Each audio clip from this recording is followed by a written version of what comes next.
topic. There are a couple of questions I think it's worth putting to you. First of all, quality and cost. I mean, it's obvious that high-quality raw products are going to fetch high prices, and if you're going to maintain quality through the production process, it costs more to do so. But I wonder, has research contributed anything to containing those kind of costs associated with quality for food producers and ultimately, of course, for all of us consumers? Has research contributed anything to containing those costs? To this question, the best answer can give the industry. So. Yes, even if I'm on the other side, not on the research, but I'm on the industry, but it may be interesting to answer about this question. That's a tough question, of course. In general, I would say yes, research may reduce cost. We have seen also this morning that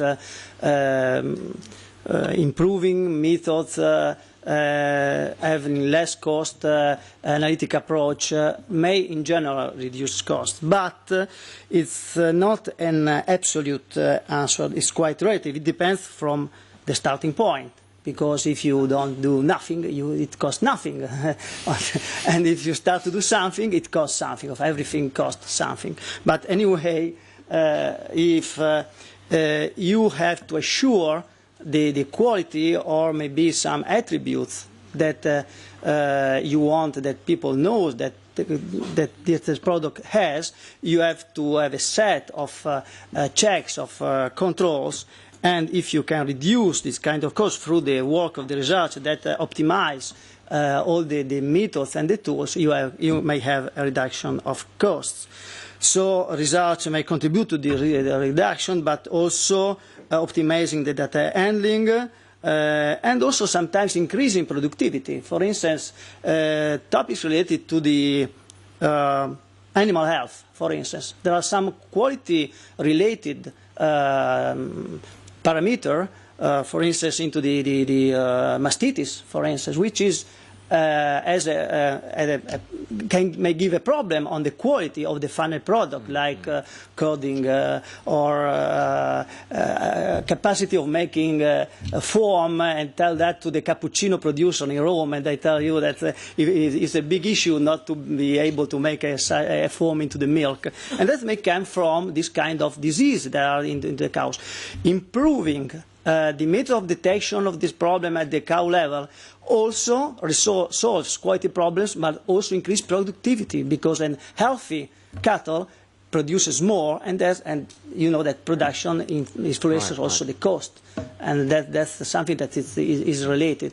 That's the way I think at the end on the industrial base, so on everything that the industry has to do to guarantee the quality, research definitively as a positive contribution to reduce cost. Also in terms of cost for the producer, for the food producer at the origin, at the farm, etc.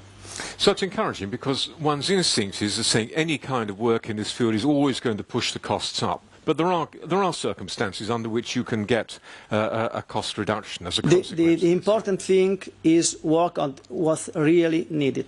Yeah, sometimes we spend money, we waste time following fashions. Yes.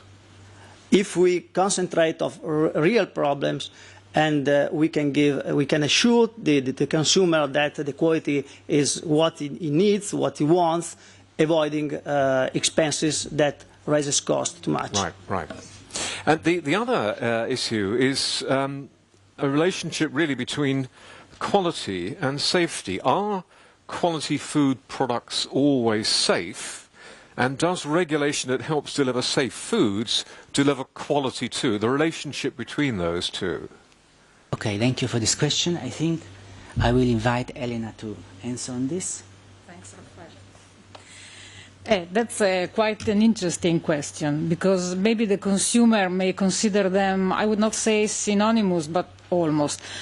The fact is that I think we can all imagine a completely safe product which is also of no quality at all. Just imagine a perfect tomato but without any taste. So you can have safety without quality, that's for sure. But we heard this morning from one of the first speakers that safety is a prerequisite, no? She said that safety is a prerequisite. Nowadays we are used to think that without safety you don't even have a food product according to our food legislation. So safety must be given for granted. Quality, we try to give you this message, quality is an added value. But I want to make a distinction because here we have a representative from a big company. And if you think about a big company, like maybe Parmalat or somebody else, if they want to give you a high-quality product, for sure they will also give you complete safety. So if you're looking for an industrial product, high quality also implies safety, because the controls will be so many and will be so accurate that it is very difficult that some accident concerning safety will happen. Yeah.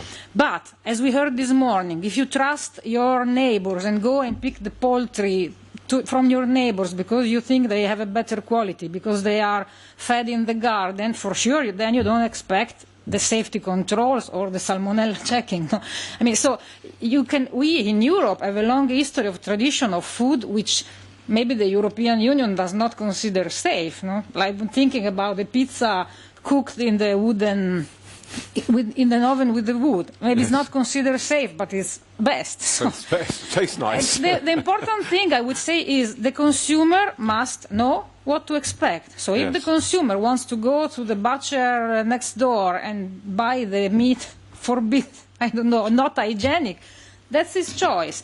If he or she wants a very good, high-quality industrial product, then I would say if you pay the basil sauce €14, then you also know that you expect safety because it comes from an industrial retailer group. I hope I have explained our point of view. Lovely. I take your point. Okay, well, if there is another question, we've got time for one more. If not, we'll proceed to our next speaker. No? Okay, well then we'll move on. Thank you very much for that. Now, still with safety, the global food chain. Is it safe? As consumer demand for a wider variety of foods all the year round increases, and again, that's something we all know from observation. This is happening and has happened for some time. As this happens, the global food chain becomes ever more complex. So, can science and technology help ensure that this chain is as secure as possible so that it delivers safe foods of all kinds? Please welcome to tackle this Francis Butler of Biosystems Engineering Ireland and Gary Barker of the Institute of Food Research in Norwich in the UK.